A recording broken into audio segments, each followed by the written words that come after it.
আসসালামু আলাইকুম everyone, welcome to my channel. খুব সহজে একটি নাস্তার রেসিপি শেয়ার করছি। নাস্তা বানাতে এখানে 1 কাপ পরিমাণ আটা নিয়েছি, 1 টেবিল চামচ পরিমাণ সয়াবিন তেল অ্যাড করে দিয়েছি, স্বাদ মতো লবণ দিয়ে খুব ভালো মতো করে একটু ময়ান করে নিচ্ছে। অল্প অল্প করে নর্মাল পানি দিয়ে আমরা রুটি বানানোর জন্য যেরকম ডো তৈরি করে থাকি ঠিক সেরকমই নরম একটি ডো তৈরি করে নিয়েছি। এখন ডোটাকে এক সাইডে রেখে দিচ্ছি। নাস্তা বানানোর জন্য এখন পুর বানিয়ে নিচ্ছি। প্রথমেই 2 টেবিল চামচ পরিমাণ সয়াবিন তেল অ্যাড করে দিয়েছি, একটি পেঁয়াজ কুচি দিয়ে দিলাম, একটি কাঁচামরিচ কুচি অ্যাড করে দিয়েছি, ঝাল আপনারা আপনাদের প্রয়োজন মতো অ্যাড করে দেবেন।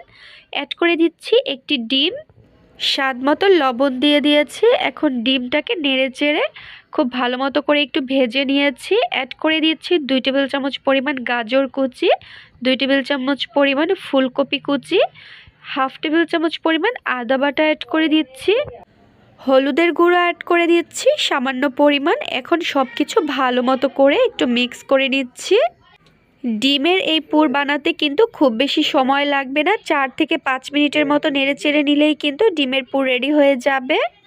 ডিমের পুর রেডি হয়ে গেল। এখন ডিমের পুরগুলো আমি একটি বাটির মধ্যে তুলে নিচ্ছি। এখন নাস্তা বানিয়ে নেব। নাস্তা বানানোর আগে আটার ডোটাকে আবার একটু ময়ান করে নিয়েছি আর ছোট ছোট লেচি কেটে নিয়েছি। 1 ভাগ লেচি দিয়ে এখন ছোট সাইজের একটি রুটি বেলে নিচ্ছি আর রুটিটার মাঝ বরাবর কেটে আমি 2 ভাগে ভাগ করে নিয়েছি। 2 ভাগ রুটি আমি 1 ভাগের উপরে 1 ভাগ দিয়ে আমি পরিমাণ মতো ডিমের পুর দিয়ে দিয়েছি। এখন আপনারা লক্ষ্য করলে বুঝতে পারবেন যে আমি ঠিক কিভাবে ভাঁজ করে দিয়েছি। নিচের অংশটা আগে ভাঁজ করে দিয়েছি, তারপর উপরের অংশটাকে ভাঁজ করে দিচ্ছি আর সাইড থেকে একটু পানি লাগিয়ে দিয়েছি। এতে কিন্তু খুব ভালো মতো করে নাস্তাটি সিল করা হয়ে যাবে, ভেজে নেওয়ার সময় খুলে যাবে না। নাস্তাটাকে আমি চেপে চেপে ভালোভাবে একটু সিল করে নিচ্ছি। আপনারা দেখেই কিন্তু বুঝতে পারছেন। একটি নাস্তা বানানো হয়ে গেল আর সবগুলো নাস্তাই আমি একইভাবে বানিয়ে নিয়েছি। এখন কড়াইতে পর্যাপ্ত পরিমাণ সয়াবিন তেল দিয়ে নাস্তাগুলো ভেজে নিচ্ছি। নাস্তাগুলো লো আছে 5 থেকে 7 মিনিটের মতো, কিন্তু উল্টে পাল্টে ভেজে নিলে খুব সুন্দর গোল্ডেন কালার হয়ে যাবে।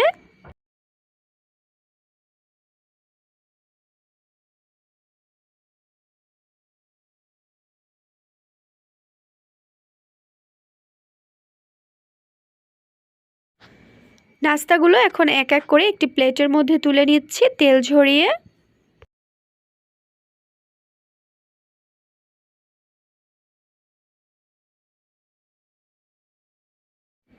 একটি ডিম দিয়ে ভীষণ মজার বিকেলের নাস্তার রেসিপি। আশা করছি আপনাদের কাছে ভালো লেগেছে। আজকের মতো বিদায় নিচ্ছি। আল্লাহ হাফিজ।